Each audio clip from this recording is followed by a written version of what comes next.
Vamos nos preparar e vamos lá. É um relato longo, já vou avisando. Quem quiser pegar pipoca, fazer xixi. Não é brincadeira, não é tão longo assim também não. É longo. Confissões de 1979. Queria muito que o relato a seguir fosse uma ficção, ou fruto da mente corrompida de um lunático. Se assim fosse, eu teria noites tranquilas e poderia morrer em paz. Desde já esclareço que troquei todos os nomes das pessoas, mas direi aqui datas e locais precisos, de forma que qualquer um poderá, com um pouco de investigação, averiguar os fatos aqui narrados, apesar de eu recomendar que todos fiquem longe dessa loucura para preservar a sua própria sanidade. Meu nome é Fulano, não falo o nome também, falo um pseudônimo, mas Fulano, nasci em 1951 na Bahia, em uma família de classe média alta. Não éramos ricos, mas tínhamos uma vida confortável. Tive uma infância tranquila, livre de privações e com boa educação. Terminei meu ensino médio na própria cidade, antigo 2º grau. Me formei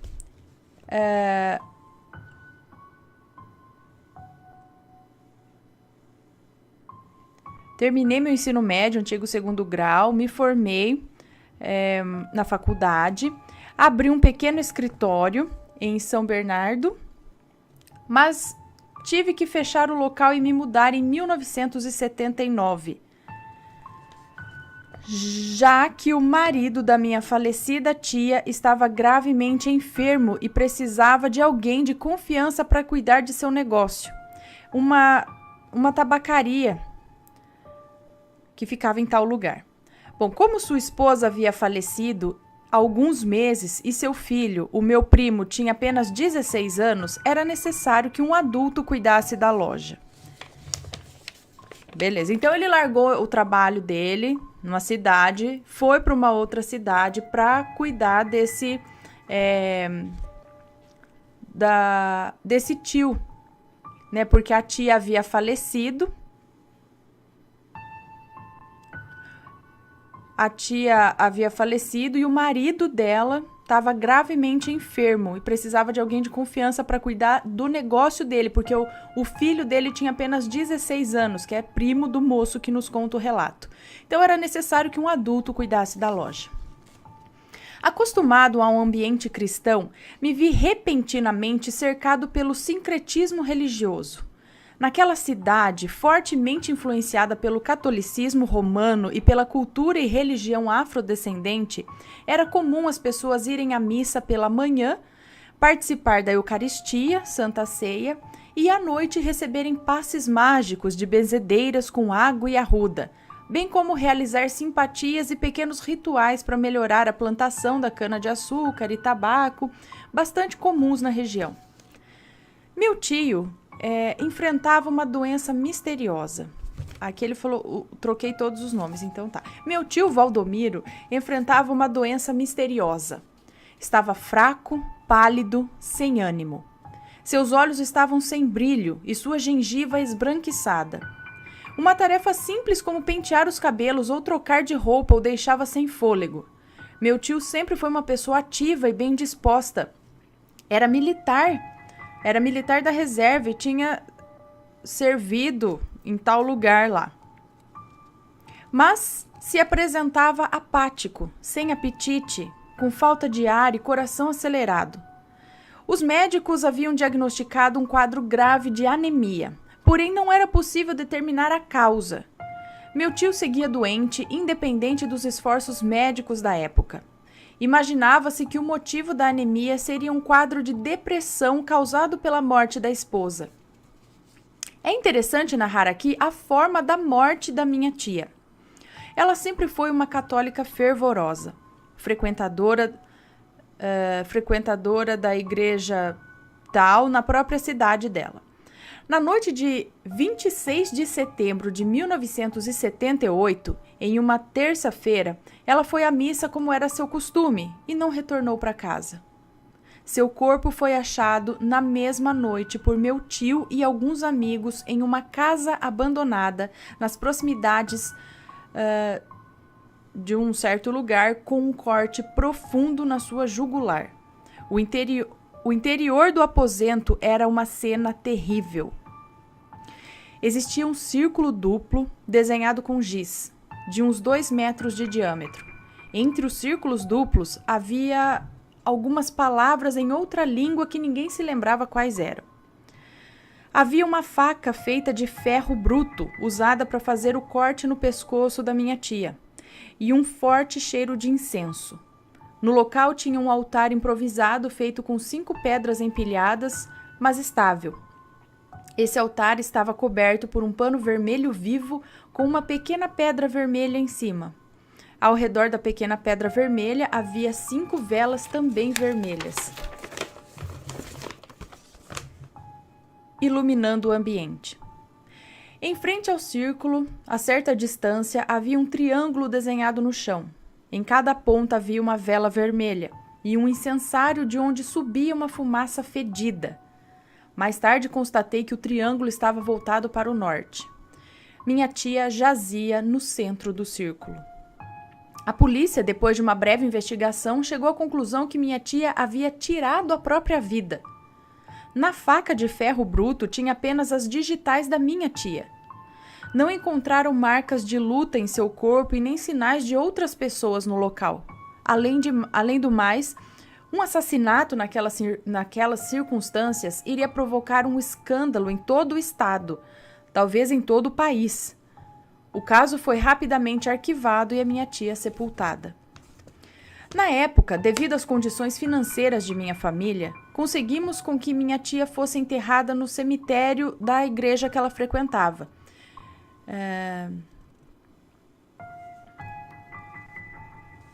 Esse cemitério ficou praticamente abandonado depois dos eventos aqui narrados, até que passou por uma reforma há alguns anos e ficou normal. Bom, no cemitério ficavam enterrados os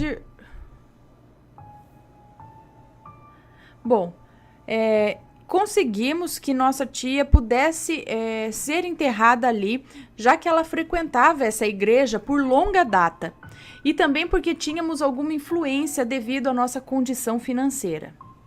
E apesar do laudo oficial da polícia, ninguém da família acreditava que a minha tia tinha se suicidado. Ela era uma mulher sã, mentalmente inabalável, moldada como uma rocha e suave como uma brisa. Tinha uma firmeza de caráter e uma doçura em sua fala que era impensável que tivesse se matado. E ainda mais naquelas circunstâncias nefastas. Não, definitivamente não era um suicídio. Talvez alguém da cidade, alguma pessoa ciumenta de suas posses ou de seu caráter, tivesse planejado e executado aquele ritual macabro onde ela se tornou vítima. Possivelmente uma pessoa, quem sabe um grupo de pessoas, simpatizantes da magia negra, tinham planejado aquele sacrifício humano e dado fim à minha amada tia. Mas quem? É certo que muitas pessoas da cidade flertavam com artes místicas, mas era difícil acusar alguém de tamanha blasfêmia. Pois bem, com meu tio doente, provavelmente devido a uma depressão que culminou em uma grave anemia, segui para a cidade para cuidar de sua tabacaria. Meu tio possuía uma casa de andar. No térreo ficava a loja, no primeiro andar, sua casa. Era uma casa com 3 quartos, de teto baixo e janelas de madeira. Eu dormia na sala em uma cama auxiliar. Meu primo, Edivaldo, no seu quarto. Meu tio Valdomiro dormia no quarto da frente e a criada no quarto menor. A criada chamava-se Maria dos Remédios, cujos avós eram de Moçambique, na África. Devo pontuar aqui minha antipatia e repulsa imediata pela criada. Ela possuía hábitos estranhos, cantarolava músicas estranhas em uma língua nativa, tinha o hábito de comer usando as mãos. Nunca a vi usando um garfo ou mesmo uma colher. E em seu quarto era possível ver, quando ela precisava entrar ou sair de lá, uma pequena mesinha feita de madeira escura com uma vela acesa, uma estátua feita de barro, pequenas pedras coloridas e algumas ervas. Ela participava de um grupo religioso de velhas senhoras, todas de origem africana, que se reuniam em um casarão de madeira abandonado que ficava do outro lado do rio. Tais casarões de origem colonial são comuns na região e foram abandonados no início de 1924, devido à queda na produção de açúcar e fumo. Em 1979, estavam abandonados. Hoje em dia, muitos mendigos os usam como moradia. Certa noite, eu ouvi meu tio se virando na cama, enquanto gemia de dor e desconforto. Então me levantei para aplicar compressas de água fria para baixar a febre. Fui à cozinha preparar uma bacia de água com toalhas limpas quando ouvi um grito de terror vindo do quarto do meu tio. Saí rapidamente da cozinha, derrubando a bacia de água no chão, peguei a lamparina, querosene e corri para lá. Naquela época havia poucos locais com rede elétrica, então era comum usarmos lampiões e querosene. Vi a criada no corredor, descalça e sem lamparina ou vela na mão, o que achei muito estranho. Abrindo a porta do quarto do meu tio, vi a janela aberta e um vulto espectral saindo por ela, enquanto meu tio estava no chão, desmaiado. Fui até a janela gritando para aquele vulto parar. Quando eu olhei pela janela, o vulto havia sumido. Meu tio estava desmaiado no chão, vindo a acordar somente na manhã seguinte. Havia edemas e marcas roxas em seu corpo, particularmente uma no meio do peito. Alguns pontos me chamaram a atenção nesse evento. O que diabos a criada estava fazendo sozinha, no escuro e descalça à noite no corredor da casa? É certo que ela disse que estava dormindo e que acordou com o grito do meu tio. Disse que saiu de sua cama às pressas e não pegou nenhuma vela ou lamparina. Disse também que gosta de andar descalça e que está acostumada com a escuridão. Outra coisa intrigante era o vulto que desapareceu pela janela do meu tio. Ele simplesmente evaporou nas sombras.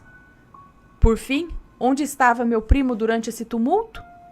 Ele me disse que tem um sono pesado e que não ouviu nada durante a noite. No dia seguinte, tive que sair para resolver algumas questões inadiáveis da tabacaria. Tinha que negociar junto a alguns fornecedores em uma cidade. Um negócio que eu já havia adiado algumas vezes devido à saúde do meu tio. Conversei com o meu primo Edivaldo para que ele ficasse atento na casa e que não abrisse a tabacaria naquele dia. Apesar de ter apenas 16 anos, ele já atendia a alguns clientes e realizava pequenas vendas. E, acima de tudo, pedi que ele ficasse de olho em Maria dos Remédios. Meu primo achou minhas suspeitas infundadas, já que a criada era uma pessoa que trabalhava na família há muito tempo, mas disse que ficaria de olho. Parti para essa cidade bem cedo, pois queria retornar rapidamente. Resolvi todas as pendências que havia e retornei para minha cidade no mesmo dia. Cheguei por volta das 7 horas e a cidade estava muito vazia. 7 horas da noite e a cidade estava muito vazia. Era 13 de agosto de 1979 e todos comemoravam a Festa da Boa Morte. Uma festa que ocorre até hoje na cidade, com mistura de tradição católica e de religiões com mistura de tradições católicas e de religiões de matriz africana. Essa festa costuma ocorrer entre os dias 12 e 15 de agosto e tem como característica a representação da cultura africana pela prática do candomblé e do sincretismo da religião católica, com culto e adoração a Nossa Senhora da Boa Morte. Uma romaria de mulheres de descendência africana, vestidas de branco e segurando velas, caminhavam pelas ruas, seguidas pela população em geral. Fui para casa, pois não compactuava com aquele tipo de festividade. Chegando na frente de casa, vi algo preso na janela do meu tio Valdomiro. Não consegui identificar direito devido à escuridão da noite, mas havia algo grudado ali. Então eu entrei na casa, chamando por meu primo Edivaldo, mas ele não estava. Subi até o quarto do meu tio, que estava dormindo. Fui até a janela e abri. E encontrei, amarrado à janela, uma cordinha marrom com uma garrafinha bem pequena tampada com uma rolha. E dentro havia pequenas pedras coloridas, uma pimenta malagueta, um dente de alho, alguns pequenos pedaços de metal e uma tira de papel com uma frase escrita em uma língua que eu desconhecia. Logo vi que se tratava de algum feitiço. E levando em consideração que a janela ficava no andar de cima, uma pessoa de fora não teria conseguido colocar aquilo na janela do meu tio. Logo, só poderia ter sido alguém de dentro da casa. Maria dos Remédios. Quem mais iria fazer aquele tipo de magia? Arranquei aquela garrafinha com todos os itens e joguei no lixo. Como a criada também não estava em casa, aproveitei para procurar alguma pista. A porta de seu quarto estava trancada e se eu arrombasse, ela iria saber. Vasculhei toda a casa, mas não achei nada que pudesse me dar uma luz para aquele mistério que ocorria ali. Então desci para a loja, que estava trancada, e fui rever alguns livros contábeis e outras papeladas para distrair a mente. Foi quando achei no interior do pequeno cofre uma cópia do testamento do meu tio. E qual foi a minha surpresa ao constatar que ele deixava uma boa quantia de dinheiro para a criada e para o meu primo, caso ele e a minha tia viessem a morrer. Tudo fez sentido para mim. A criada havia matado a minha tia em algum ritual nefasto e estava tentando matar o meu tio usando de artes demoníacas. Algo tinha que ser feito rapidamente. Saí imediatamente procurando algum policial, alguma autoridade, mas percebi que todos estavam naquela maldita festa pagã. Foi quando me lembrei que a Maria dos Remédios havia comentado que costumava frequentar um casarão do outro lado do rio. Como já disse, ela participava de um grupo religioso de senhoras de origem africana. E, obviamente, ela devia estar lá se preparando para o ritual final que ocorreria devido à festa da Boa Morte. Peguei uma arma que meu tio possuía, adquirida nos tempos que servia no quartel, e fui imediatamente até o casarão.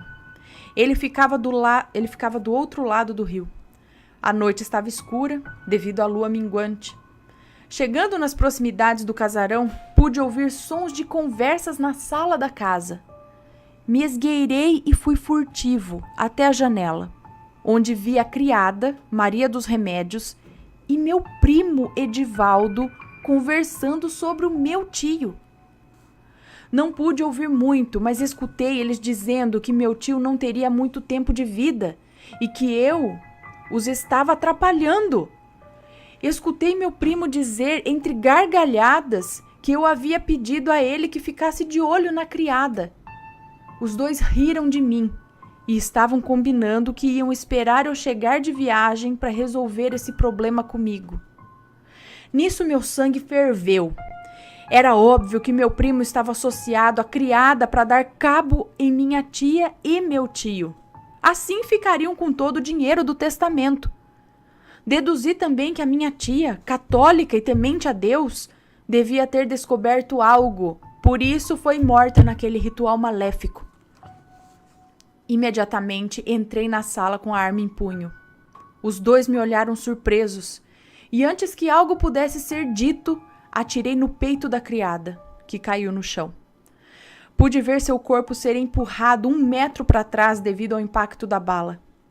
E cair no chão, pude ver seu corpo ser empurrado 1 metro para trás devido ao impacto da bala e cair no chão frio do casarão abandonado. Meu primo tentou correr para o outro cômodo da casa, quando eu o acertei pelas costas, perto do ombro direito. Seu corpo girou e ele caiu perto da parede, ainda vivo. Eu estava tremendo, ofegante e com as mãos suadas. Fui me aproximando do meu primo, que gemia no chão. Ele se virou para mim e vi seus olhos brilhantes de medo. Quando ele falou comigo, sua voz veio fraca e sem forças. "O que você está fazendo?" Ora, eu disse a ele que aquela loucura demoníaca iria acabar ali e que ele e a criada não iriam matar o meu tio da mesma forma que mataram a minha tia. Ele parecia não acreditar. Você tá louco? Ele me disse. Por favor, não me mate.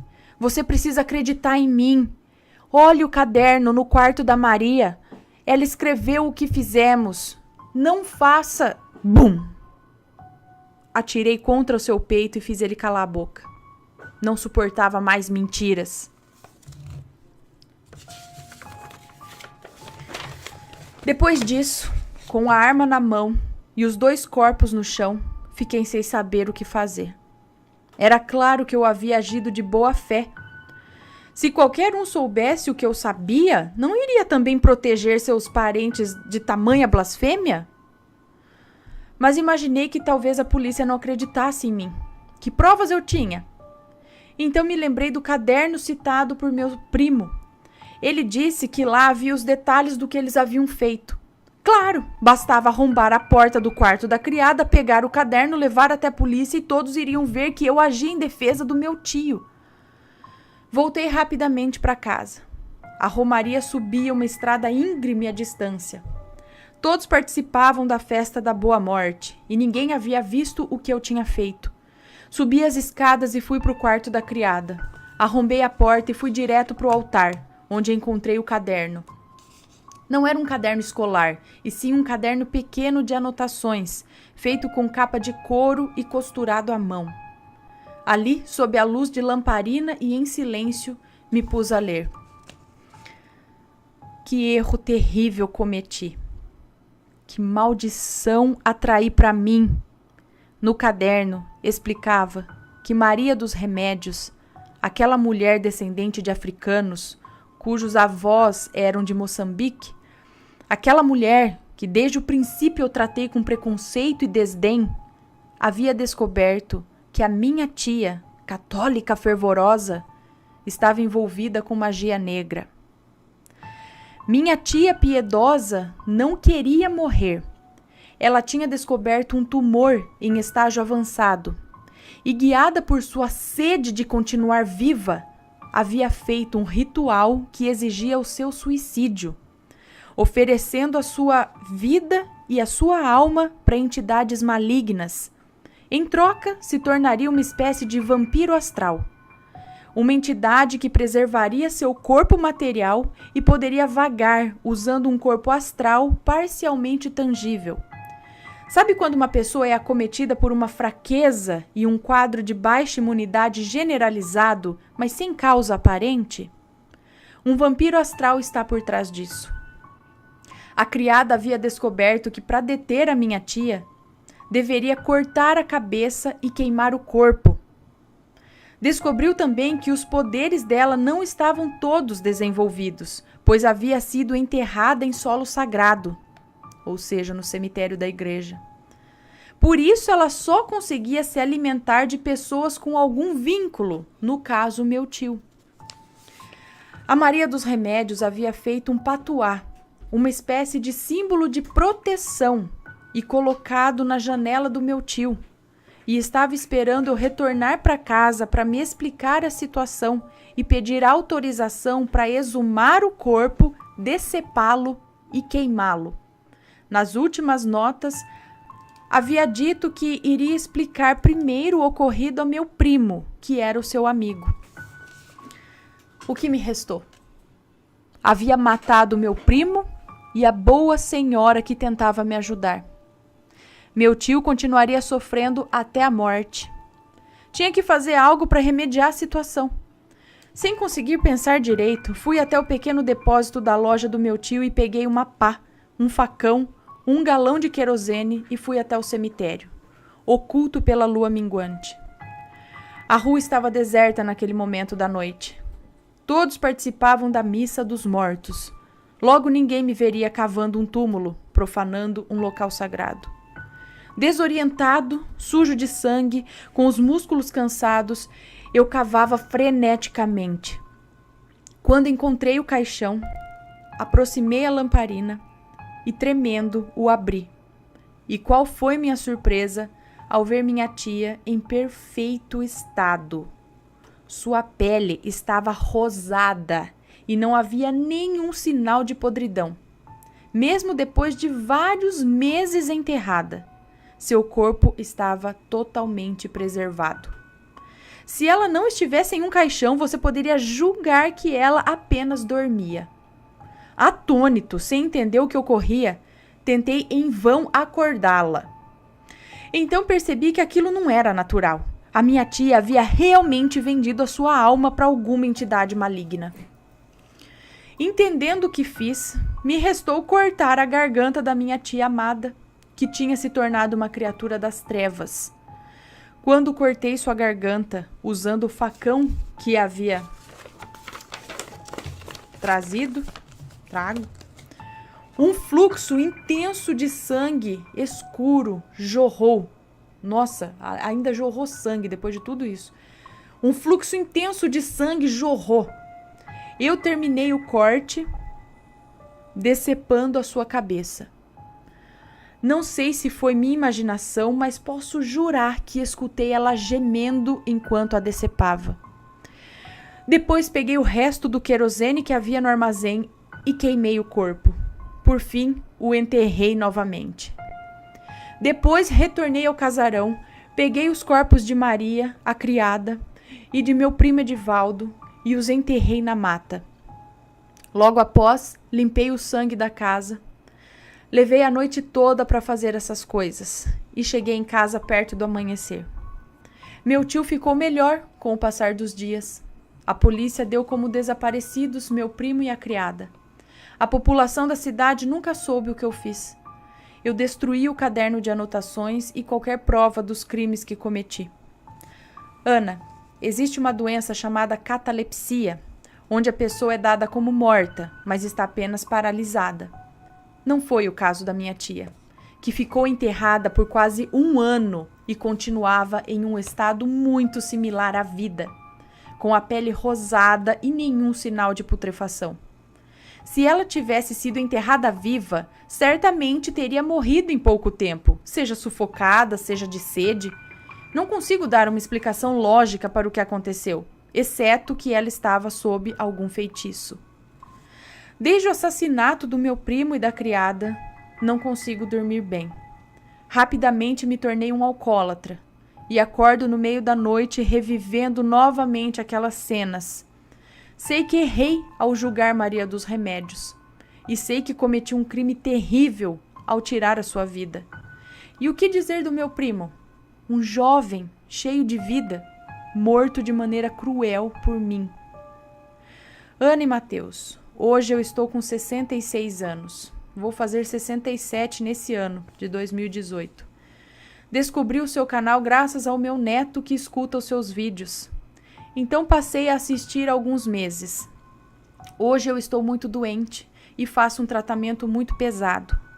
Não sei quanto tempo de vida ainda terei. Às vezes sinto que esse sofrimento, essa doença que possuo, foi mandada por Deus como forma de castigo por todas as blasfêmias que cometi. Depois de 1979, minha vida afundou em uma espiral de maldições. Magia negra, magia negra e profanações. Então venho aqui pedir desculpas ao meu primo e à pobre Maria dos Remédios por ter tirado suas vidas. Peço desculpas ao meu neto, que provavelmente irá escutar esse relato. Saiba, meu querido neto, que sua mãe não conversa comigo porque ela sabe a verdade. Não a julgue por isso. Sua mãe é uma ótima pessoa. A culpa é do seu avô, que infelizmente começou a seguir as artes negras. Peço perdão a Deus pelos meus erros, apesar de saber que o inferno é meu destino final. Como punição pelos pecados aqui narrados e por todos os pecados que cometi depois de 1979. Esclareço que para encontrar o túmulo original de minha tia,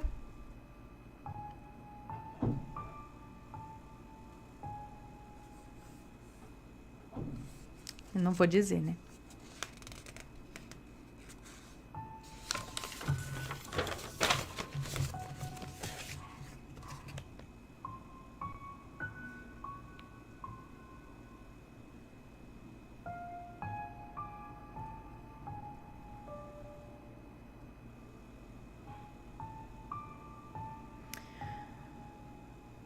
Por fim, imploro a todos que não se envolvam com qualquer tipo de magia e que evitem julgar qualquer pessoa, seja por sua cor, por ser de outro país ou de outra religião. Que Deus tenha piedade de minha alma. Fim. E aí, galera? Tá bom pra vocês? Tá bom?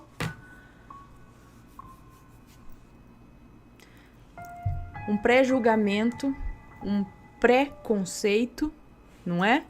Porque, imagina, minha tia, uma senhora católica, bondosa, estudada, centrada, nunca faria isso. Mas uma negra que veio de Moçambique, que tem religiões africanas, essa sim faz magia negra.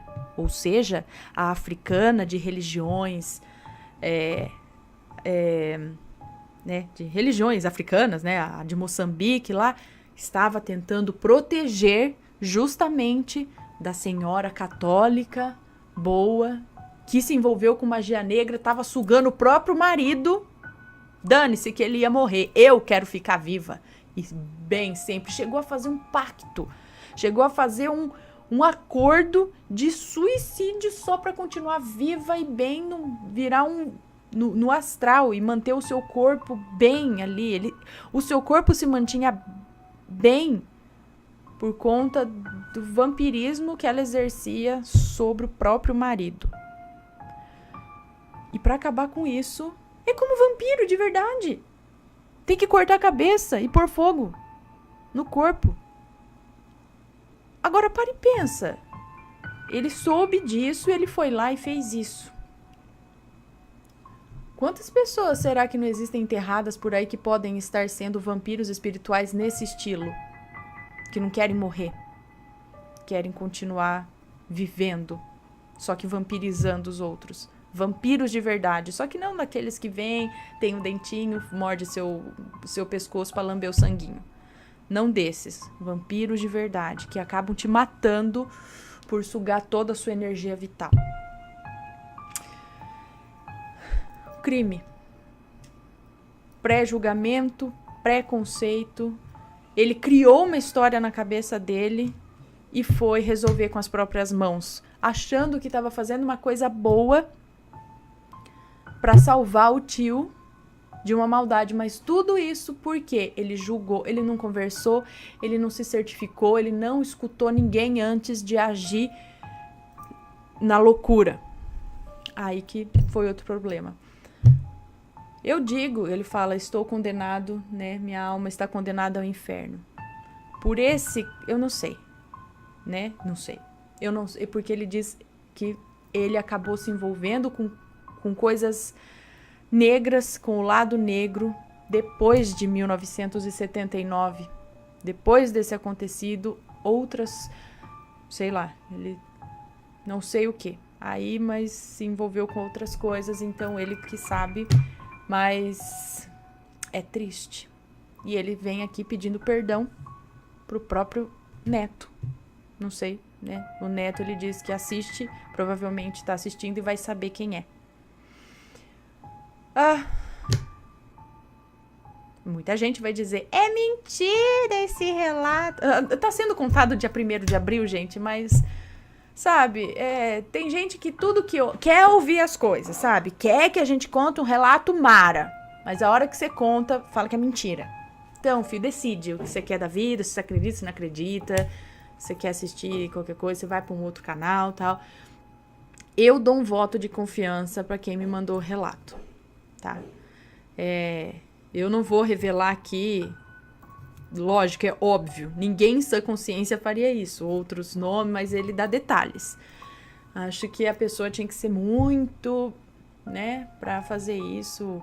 Enfim, agora que eu vi, contei isso em 1º de abril, mas não, gente.